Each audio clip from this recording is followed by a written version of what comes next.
I feel like being stupid has a, kind of a bad rap.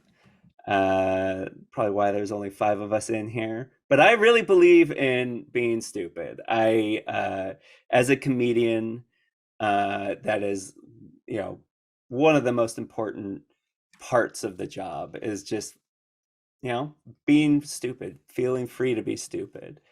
So just a quick little thing. As Danny said, I'm a showrunner on Eat It or Yeet It, which is a YouTube show on Smosh. I'm a lead writer for Tabletop News Network and a new YouTube channel coming out. I'm a creative producer. And as a comedian, I kind of improv is kind of like my big form of comedy that I love, and it's how it's taught me to be creative, taught me to live my life. Um, a lot of my ideas on life and creativity come from improv rules, like not rules, guidelines, improv guidelines that you may have heard before, like yes and, listening, follow the fun, follow your fear, find the joy in patterns. Like these are all kind of tools from improv that help me create and help me get stupid. Uh, the reason I believe in getting stupid, being the fool, is I used to really want to be smart. I guess more accurately, I wanted to be seen as smart. And I limited so much of myself by trying to appear smart. And I don't think I'm necessarily not smart. I don't think I'm necessarily not smart, though probably a smarter person would have avoided those double negatives. But I've just stopped worrying about it, most of the time. Uh, I don't think I'm like a genius. I don't think I'm an idiot. I'm somewhere in between. But embracing stupid has really helped me move beyond trying to appear a certain way and just being myself.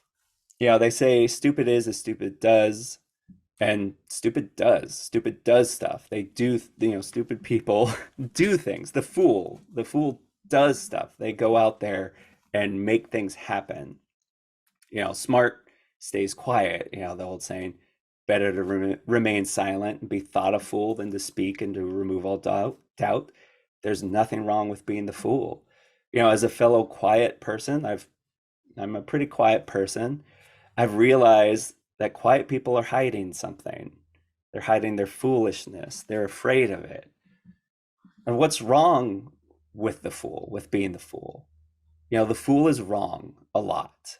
And what's wrong with being wrong? What's wrong with that? There's nothing wrong with being wrong. We're all wrong most of the time. There are some bad ideas that people have that deserve to be exposed to the light and moved on from, and there are bad ideas that can be transformed into the best ideas. If you're trying to appear smart all the time, you're not going to get those bad ideas that can grow into good ideas out there. And those bad ideas that can grow into good ideas are often more unique than anything that kind of follows what is believed to be smart and right. Um, Smart people have good reasons not to do something. Uh, Fools ignore those seemingly good reasons and they just carry on and they do it. So I was finally able to break through in my creative life by realizing that I'm an idiot, by realizing that I'm a fool, that I'm stupid. One of the ways I did that was uh, getting onto YouTube. My show, Eat It or Yeet It, makes me embrace stupid ideas constantly. You have to be able to look silly. I can't be serious doing what I do, on the show I make bad food. Can't be serious doing that. Uh, One example from the show is I don't know if anybody here knows the show at all, but there's one thing that a lot of the fans of Eat It or Eat It have talked about, and we've made merch for. It's called Burger But Cold. I took a hamburger, I put it in refrigerator, and then I served it to them. That was it. But the simplicity of it was what made people hook into it and made people buy merch saying "burger but cold." My partner pitched that to me, and I was just like, "This is so funny because it's so stupid," and it took off. Uh, One of the things that I love about YouTube is it's all about authenticity. You have to be some version of authentic. Now, authentic is a loaded term. I think there's not necessarily a real authenticity, but you get closer to it when you just kind of let go of this feeling of needing to seem smart. And I think a lot of people are turning to YouTube as a reaction to Hollywood's synthetic version of reality. Stupidity, I think, is close to authentic. Perfection and hyperintelligence is more often than not a veneer. Not always, but I think usually. Stupid, another great part of stupidity is it kills the inner critic. It gets rid of the ego. It makes you free to not judge your own ideas. Stupid doesn't know about doubt. And it's really about like that judge, you know, judging your ideas, judging other people's ideas. Like the more you practice judging other people, the more you're going to start judging yourself. And uh, in that early state of creating, being stupid is my best tool for getting rid of that critic. And it's how it's helped me grow as a writer, which is another challenge that I've kind of taken on that really helped me embrace being stupid, embrace getting over this idea of needing to seem smart all the time. In writing, the first draft, we call it the vomit draft. And it's stupidity is the best way to deal with getting that vomit draft out. You don't, you go in knowing this is bad and these are dumb ideas, and that's fine. Uh, and it helps you then kind of turn that draft into something better because stupid is resilient. I think when you approach it with a stupid mindset, you take notes better. You take things less personally. Your ideas on the page aren't tied to your ego as much. I'm not saying this is a cure-all. It gets rid of all ego, gets rid of all taking things personally, but it has helped me immensely. Um, so uh, I want to talk about how to get into this stupid state. I think practice, always practice everything. I think one thing you can do is deliberately write out bad ideas. Just take your journal, take a notepad, write out all the bad ideas that you have, and tell yourself you are writing bad ideas, and that's okay. Be accepting of those bad ideas and follow them. Even better, look for the bad ideas and follow those. So you can accept bad ideas or you can look for the bad ideas. I'm telling you to start by looking for those bad ideas and just put them all out there. And then from there, you can start working on them. You can start like seeing, oh, is this actually a bad idea or is there something here? Is there like some little kernel of a good idea that can grow? Uh, and I think part of that process, uh, I think George Saunders talks about kind of like developing your voice, and the way he does it is he writes out that vomit draft and then little by little works on it with the idea of, does this please me? Does this little bit please me? Great. How can I make it more please me? If it doesn't, cut it, move on. Um, Another way to get into this stupid state is improv. I think, like I said, I'm a big believer in improv, especially in the early classes. You don't, in improv, you don't have time to come up with your best idea, and you have to play with those first ideas and you have to really follow them. When you're on stage doing improv, the audience sees you, they see you say something, you can't drop that. That is canon for this scene, for the next 10 minutes, 15 minutes, however long you're up there, and you have to make that work. I think it's a great way to learn to embrace being stupid and following those stupid ideas. Um, yeah, so I think a lot of it is not being too attached to an idea. It's accepting that the idea will fail a lot and learn each time from the failure, which I think is something both improv and stand up do well. If you are more inclined to do stand up, um, I think stand ups really develop that skill of turning these bad ideas into good ideas, uh, honing that ability over and over, taking those skills. Uh, and sorry, my dog wants out of the room. He doesn't like this talk. Sorry, Danny. Okay. In general, I would say embrace the imperfect. Perfectionism is a fake idea. There's no such thing. There's no perfect. It's just embrace the imperfect. I love imperfect movies. I love imperfect television shows, books. When they're too perfect, it doesn't feel human anymore. It's still a process for me to be stupid. It's not something uh, that still comes natural to me. I still have a desire to be seen as smart. It's hard to be stupid, but I really have seen what it can do, and I love to embrace stupidity. That's my general talk. Are there any questions? I see there's a couple. Oh, okay.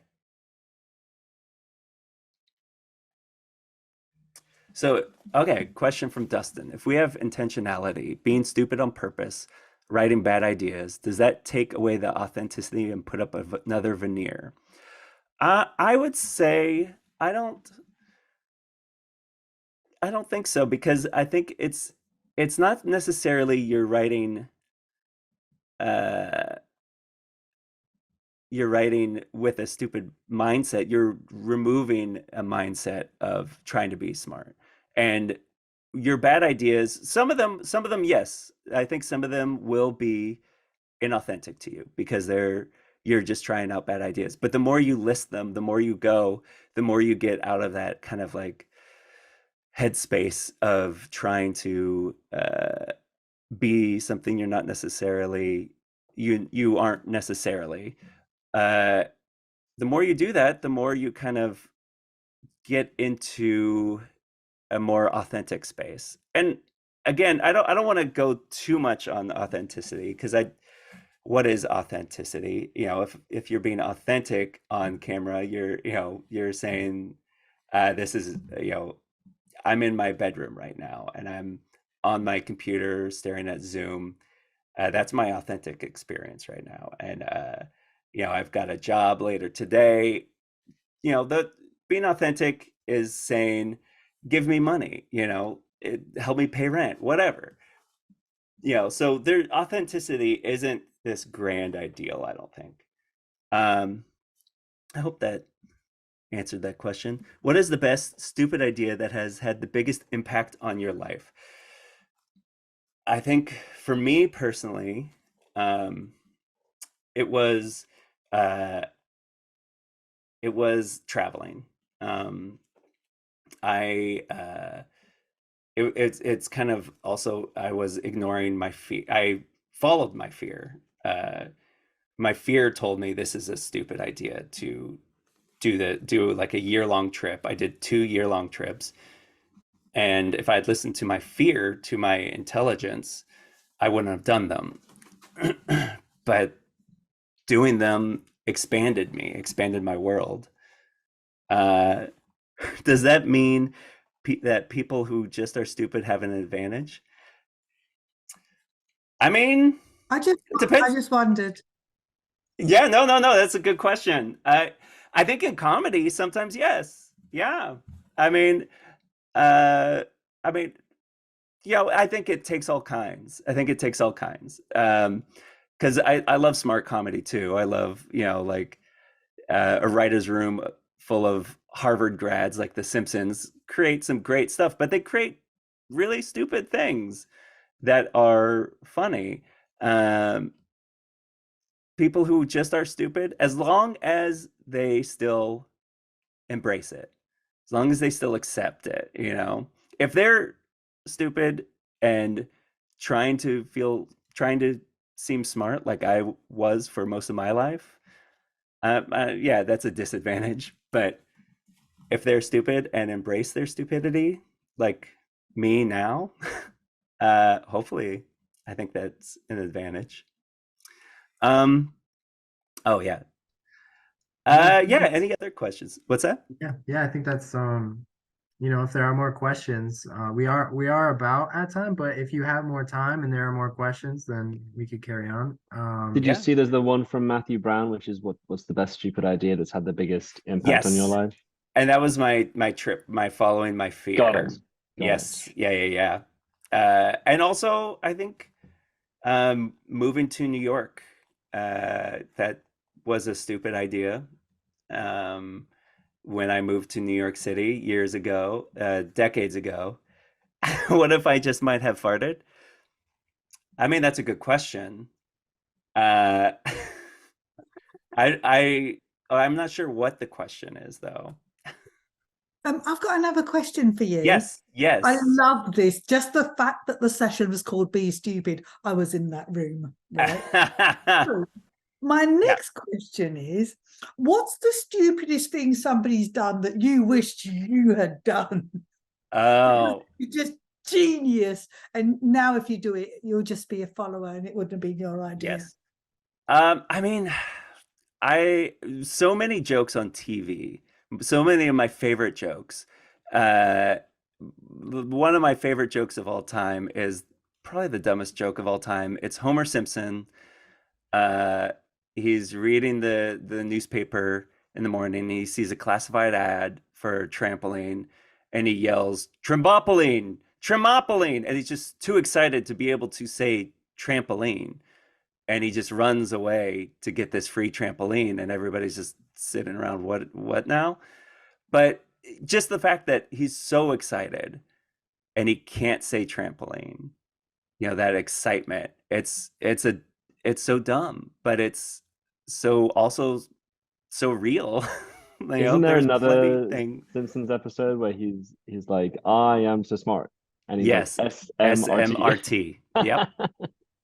And then another one of my, I mean, the thing is with really stupid jokes is I I just love them, and I know that I wouldn't have come up with it often, and because that's their own stupid. My own stupid is something else. So like from Detroiters, one of my favorite. I don't know if anybody's watched Detroiters. Tim Robinson before I Think You Should Leave. Um, they just have this really dumb joke where this mom and her little boy son are like yelling at him on the street, and the little boy slaps Tim Robinson, and Tim Robinson goes to the mom, "Ma'am, you should keep your husband in check." And she's just like, "That's not my husband, you idiot." And it's just like such a dumb joke, but it's just, like, of course this guy's such an idiot that he thinks these two are married, this 8-year-old and this 30-year-old lady. Yeah, those are two of my favorite dumb jokes that I do wish I had come up with, but I also know I never would have. I just But want to yeah, say, I just want to say thank you, because I think this world is so focused on perfect. It's yes, so focused on we have to be like this. You know, I use a phrase all the time: who fucking died and made you the god of my universe? And it's the sentence that helps me survive this world. Yeah. And I really like the fact that you're actually, it was so refreshing. You know, if you think about the 99.9% of information that we drum into kids and we get drummed into ourselves, Yeah. it's about being perfect. It's about being educated a particular way. It's about wearing particular clothes. You know, it's so fucking refreshing to have somebody say, just be stupid.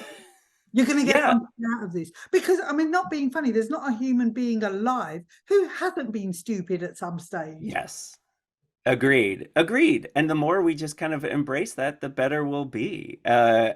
Question from Salvatore, how to keep it pro. I think like part of it is like this, what I'm talking about is the generative process. And I think for me, to keep it pro is that, you know, I have a time and place for stupid and I have a time and place for keeping it pro. And even then I'll let plenty of stupid slip into keeping it pro. But like part of it is like going into that mode of then refining that idea and turning it into something for a client, you know.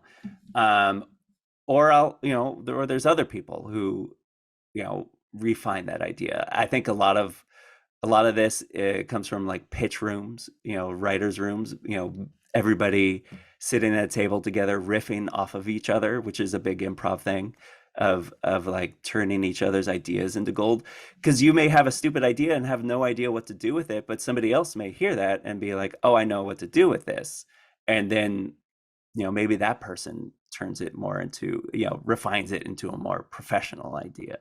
But that source, you have to, I think you have to sometimes turn off your brain and just let it go and just be stupid.